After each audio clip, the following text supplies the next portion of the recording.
안녕하세요. NI즈면 해설 강의를 맡은 어린이 조선일보 박재현 기자입니다. 오늘 전해드릴 이야기는요, 숨바꼭질 시작한 반달가슴곰에 대한 내용인데요. 우선 기사를 같이 읽어보면서 시작해 보도록 할게요. 추운 겨울이 지나 새봄이 오고 있습니다. 하얀 눈으로 뒤덮였던 산은 푸릇푸릇한 새싹들로 옷을 갈아입는 시기인데요. 이맘때쯤이면 우리나라에 살고 있는 반달가슴곰도 쭉 기지개를 키며 겨울잠에서 깨어난다고 합니다. 반달가슴곰은 앞가슴에 반달 모양의 하얀 V자형 무늬가 특징인 곰을 말하는데요. 한국과 중국 북동부에 주로 살고 있습니다. 그리고 반달가슴곰은 1982년 천년기념물로 지정된 이후 보호받고 있고요. 다음 문단 계속 읽어볼게요. 사실 반달가슴곰은 6.25 전쟁 이후 우리나라에서 사라진 것으로 알려져 있었는데요.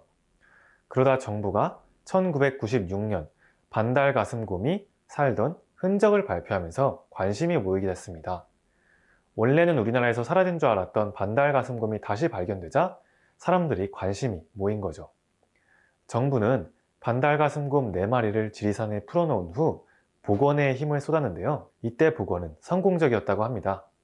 현재까지 반달가슴곰은 지리산과 덕유산에 총 93마리가 살고 있기 때문이죠. 실제로 2004년 우리나라 정부는 멸종위기종 반달가슴곰의 복원 사업을 시작했었습니다.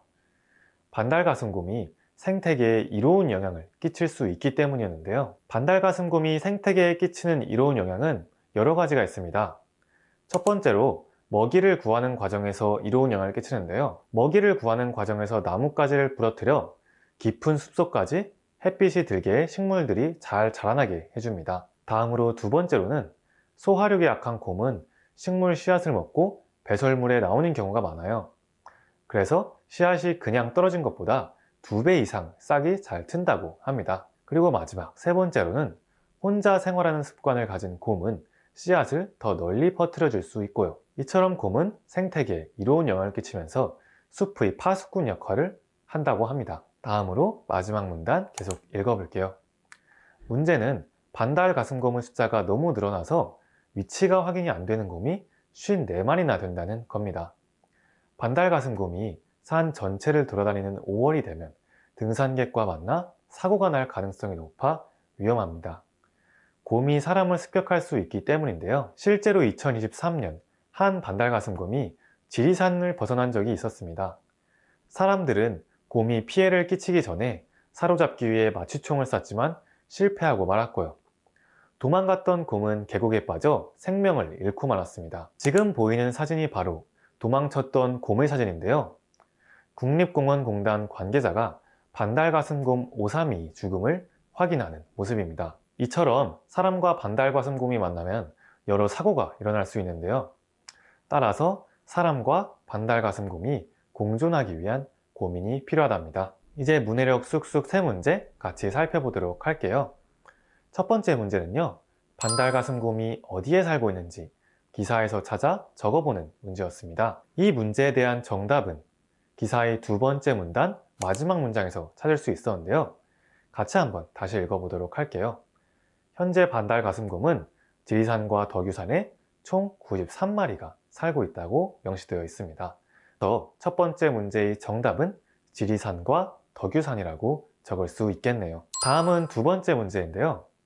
그렇다면 반달가슴곰이 늘어나자 어떤 문제가 생겼을까요? 이 문제에 대한 정답은 기사의 마지막 문단에서 찾을 수 있었는데요. 정답에 해당하는 부분 같이 읽어볼게요. 문제는 반달가슴곰 숫자가 너무 늘어났다는 거예요. 특히 위치가 확인이 안 되는 곰이 54마리나 되죠.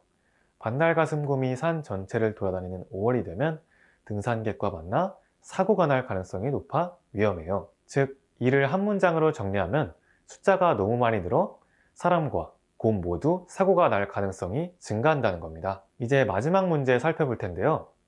사람과 반달가슴곰이 함께 안전하게 살아가기 위해선 어떤 방법이 필요할까요? 저는 사람과 곰의 접촉을 최대한 줄이는 것을 떠올릴 수 있었습니다.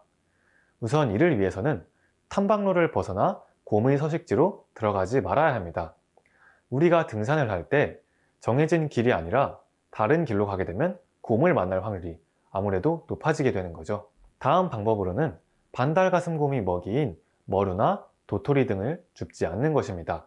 이러한 행위는 반달가슴곰의 먹이를 빼앗아 반달가슴곰이 배고파지게 만들고, 또 먹이가 없는 반달가슴곰은 도시로 내려와 사람에게 피해를 끼칠 수 있기 때문이에요. 그리고 마지막으로 곰을 발견할 때의 문제인데요.